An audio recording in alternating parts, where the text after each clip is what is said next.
Right, so you want to make your 1KD more reliable or better suited for turbos or big power, blah, blah, blah, blah, blah. Look, I'm not a professional.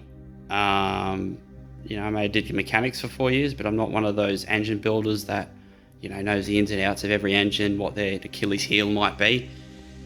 So I'm just here to give you a input or like a opinion, and hopefully you can learn something from it. If I'm wrong, leave me a comment. Look, I'm always up for, constructive criticism.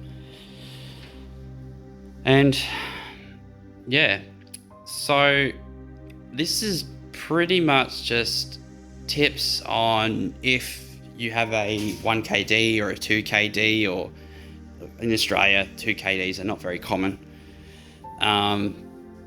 If you want to make it so it won't go D4 detonate, or the pistons crack, or just things getting chewed out just because of neglect, or just pushing it to its boundaries.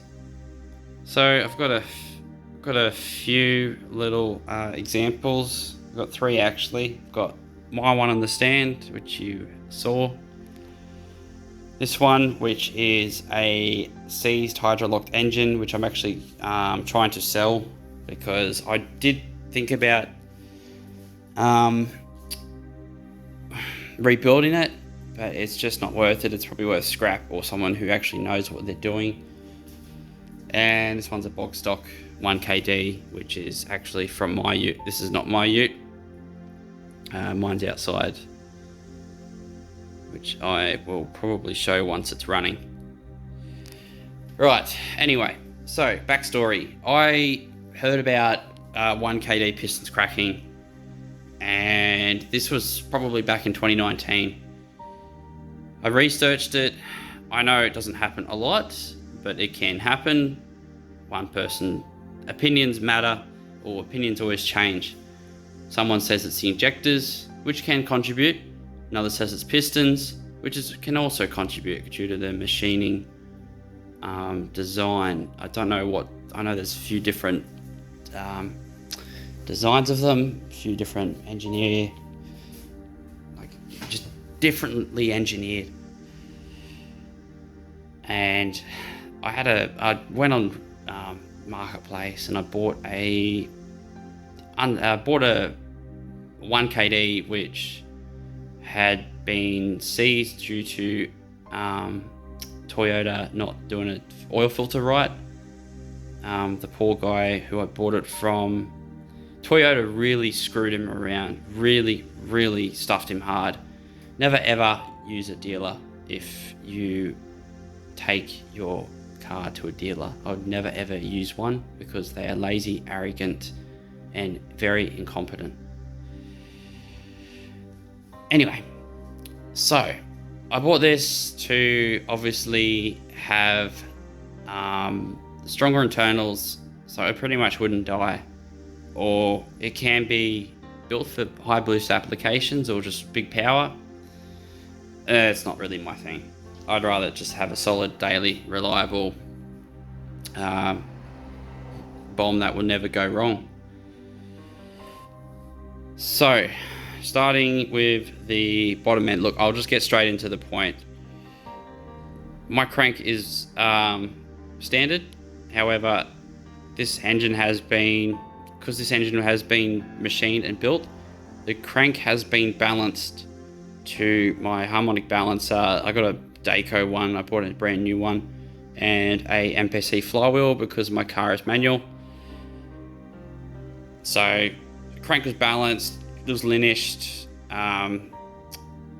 and was inspected, crack tested, all that sort of stuff, so it was all good. Had that done in Victoria. The block was acid dipped and machined, honed, whatever they do to a block.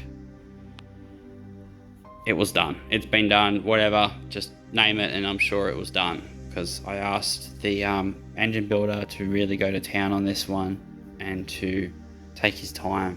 It took him 3 months. I wasn't fussed. It was during COVID pandemic in Victoria. I lived in Victoria at the time, and I wasn't going anywhere pretty soon. Now, controversial topic, pistons. These pistons, I think, were genuine 1110s. They were brand new. I bought them from G&L in Brisbane. They were machined. I don't have an example with me. They were machined to have the bowl opened out, I think. Something like that. They machine it out so the bowl is the Achilles heel of the piston cracking. I don't know, when the fuel squirts in there, I guess it gets too hot and goes bang. And all that. So, that was done. I got them oversized because the bore was a little bit scored from the person I bought this engine off. The head, cylinder head. So, I think there's not much you can do about a 1KD cylinder head. They're actually pretty good. They're not like they're definitely improved from the Toyota 1KZ-T or TE, where they had a tendency for the heads to crack. And I'm sure they've obviously refined it with these engines, because I've never really heard of a head cracking due to just normal, driving, normal daily wear and tear. Injectors, mine are stock. I don't really, as I said, I'm not really into big power. I know stock injectors can go so far until you have to change them again, or get them tested every so often. I hear different things. Injectors should be changed every 100,000, every time you do a timing belt, or just send it. I have had these injectors changed in the past. Not long after I bought my car, they were freaking rattly, and I changed them. They were all good again. So, right, one of the bigger things, probably not common, but it does happen. I've seen a few instances where this has happened to some people, is balance shafts.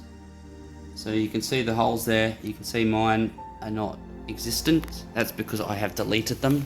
I specified when I had the block done and the crank balance that I will have my balance shafts deleted, and they worked with the information. The most important thing to remember with balance shafts is to block the oil feed. Now, oil feed lives at the back of the block. I think actually they do the oil feeds on both the shafts. It'd be stupid not to. The feeds are pretty much right here, roughly. And what you do is you block them off. And how I block them off is by grabbing a bearing and just punching it in 90 degrees or 180 degrees, just enough where you won't feel the oil feed hole. Anyway, aside from that, look, I've heard different things again about differences of people deleting their their balance shafts. Some that have done it have had like very little differences or no difference at all with like vibrations or just noise. Apparently it quietens the motor down and sometimes can improve the oil pressure. I hope that's the case. This is the first engine I have done or I have experienced with the balance shafts delete. So I've gone through all this trouble and I'd be absolutely hitting myself if I put it in, it runs, and it just vibrates like an absolute mofo. That would be devastating, and I wouldn't really want to pull the engine out again just to, deal with that problem straight away. But do it at your own expense. Majority of the time, even just a normal untuned, worked on Hilux or a 1KD Prado, that sort of thing, have again had minimal significant changes to vibration or noise or anything like that. So I'm hoping it will go good. I've also EGR deletes or blocking. I haven't deleted this one yet due to a requirement when I get the engine re-inspected, or when I get the car re-inspected for the new engine, for just to for its compliance. I will have the EGR going as it should. But if you were interested in deleting it, no brainer, block the EGR off, get it chipped or tuned to say that you've for the ECU to think that it's off so it doesn't go bananas. Originally in that motor there, I did have the EGR blanked, and I also bypassed the cooler. So internet states you'd only have to put a plate there. I put one there, and I also put one up here. Just, block it off both ends so it doesn't just keep sucking in all the crap in here it collects over the years or over the how many Ks. And I looped the pipe on its own. So originally, this pipe here from the oil filter housing would go up into, I think it's that port there, and then come out into the top radiator hose housing. That's how, if you have an EGR delete, that's just how I've done it. It's just less things to go wrong instead of having 4 different routes where you may crack your EGR housing, because they are very common to crack. I'd rather just put a straight hose and be done with it. On the topic of EGR deletes, the intake manifold. Now, forgive me, this looks like a dog's breakfast, and that's because I broke it while trying to remove that rod. Stupid me, but it doesn't matter. I did it and I learned from my mistakes. So originally these have a rod through it, and these ports here have what they call swirl flaps. If you've deleted your EGR or blanked it off with a hole, doesn't matter, you can take these out. You can drill them out, you can unscrew them out and throw them in the bin. They are there for EGR. That's it, pretty much.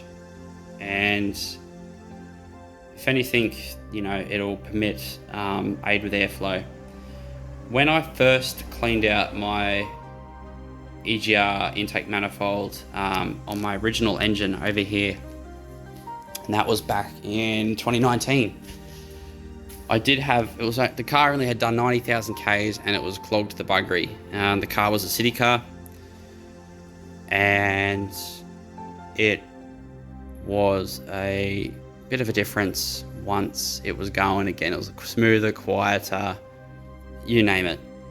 One of the flaps was in fact bent, and it had in fact jammed the rod.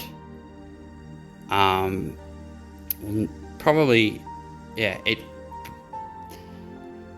made the rod. So what happened was, with the flap bending, it sort of caught all the carbon built up, made that flap bend, and it was very difficult to move by hand, even after I pulled the rod off. So this is what I did originally, and I will fix this. This is actually from my original motor. Was I drilled this actuator in half so the vacuum would still operate. However, the rod inside the engine was just left loose and free, and it was all well and good after that. That's if you're going down the EGR delete path, which I honestly think anyone and everyone probably should. A greenie watching this would probably want to shoot me in the face, but to be honest, they do more harm than good for the environment. I mean, all the crap that comes out your manifold into landfill is probably worse than it polluting the air. I mean, I don't think fish would want to, you know, eat a bunch of carbon and just diesel build up. I'd rather breathe it in, to be honest. This may not help a lot of people who are like, you know, going for massive like power gains, like, you know, 300 horsepower, something that a 4J probably could do any day of the week. But this is just my 2 cents. It's not here to break any records or to win any hearts or lose any pants. It's just something to go by if you're looking down this path of just making your 1KD more reliable. You know, maybe start with the basics before you want to go something ballistic, something like that.